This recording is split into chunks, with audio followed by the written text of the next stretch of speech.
My beginning, but not my end. It was a slow day in school, and my mother came to pick me up for lunch. Little me, so excited that my mom was picking me up early for my third grade class.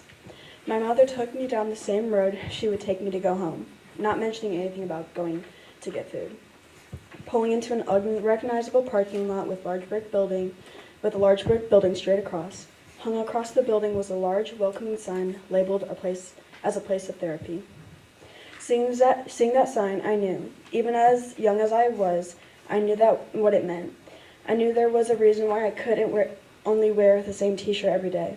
It was the only one that didn't overstimulate my senses.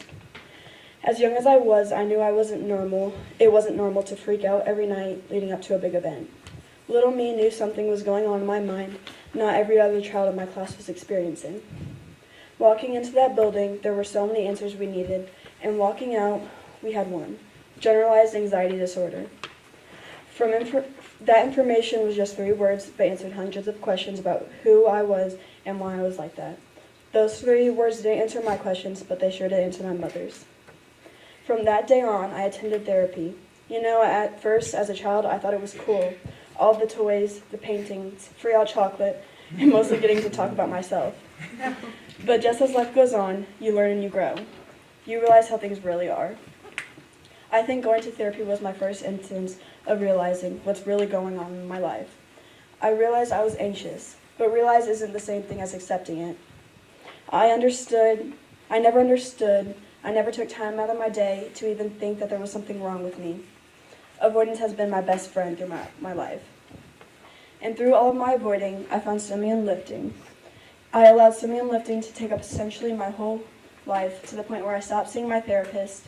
Falling in love with exercise seemed like my calling, my fix for everything, every thought that had taken over my head. As you can tell, avoidance truly has been my best friend. You know when some people love something so much, they just begin to obsess and want to control everything about what they love? That exact thing happened to me. I was so obsessed with working out and being successful in athletics. I found myself working out on average 3 times a day, ruining my body that nobody saw. One thing that comes with obsessions that need that desire to have control. Coming out of the blur that my life had been through middle school, starting high school, I remember being happy for a new start. But my issues came with me, and I found my new obsession. I was looking for an outlet. Basketball was my outlet. My distraction, being surrounded by amazing teammates, having amazing coaches, and an amazing program. It was just what I needed to keep me from reaching my inevitable low. When basketball season ended, I slept more, I skipped school, I ate less, and I stopped picking up the basketball. I stopped smiling. In reality, depression had hit me worse than it ever had. Sometimes when depression hits, it's so hard that not being here on this earth seemed like the only option. When depression hit me, it felt like that. I felt so hopeless.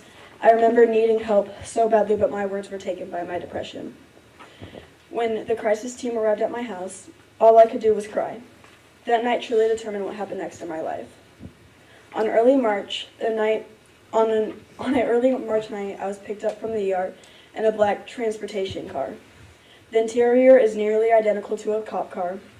Cold and afraid, I'm transferred to Lincoln Prairie Behavioral Health Center. There I spent 7 pointless days, and I was sent home. I remember being so hopeless, so desperate to tell someone how badly I was feeling, and how badly I just needed help. But I kept it all inside. Exactly 2 weeks after returning from my last inpatient visit, I overdosed. Falling asleep shortly after and being woken up by my mom and taken to the ER. I remember being so angry with myself. I refused to let my mom and dad see me in the hospital.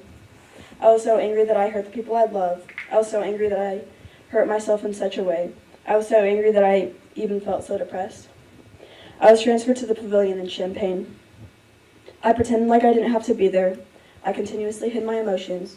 I did all of that just to ignore the fact that I needed help. 9 days of inpatient treatment, I threw out the window. Coming home, I felt different, and honestly, I really did want to change. I wanted to be a better person and a better me. Healing is such a powerful thing. Healing takes so much strength and power. In reality, I never understood how hard of a process it really was to heal. I wasn't ready mentally, and mainly, I wasn't mature enough mentally to even understand what it was going to take to heal all by myself. But this time it was different. I was finally sharing how I was feeling. I chose to be mature. A text was sent to my therapist. Then my mom was contacted. The crisis team was called, and my last placement was made. Shipped off to Lincoln Prairie, hopes were high. Hopes were high, meaning this was our last and final straw. Emotion rushed through me, re-entering the long hallways and dormitory of Lincoln Prairie. There I believe I was finally introduced to me. That's what I like to say, at least. The younger girls in my hallways looked up to me. They commonly called me their bigger sister. Being that type of person for the girls made me feel a new responsibility in my life, something more powerful than I've ever felt. Living in Lincoln Prairie, I felt as if I finally had a support system behind me ready to watch me succeed.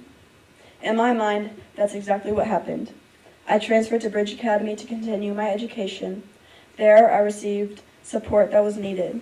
I made it my goal as a young female to use my experiences and my abilities to my advantage and to help others. Now I'm here sharing my story because I love the woman that I've become.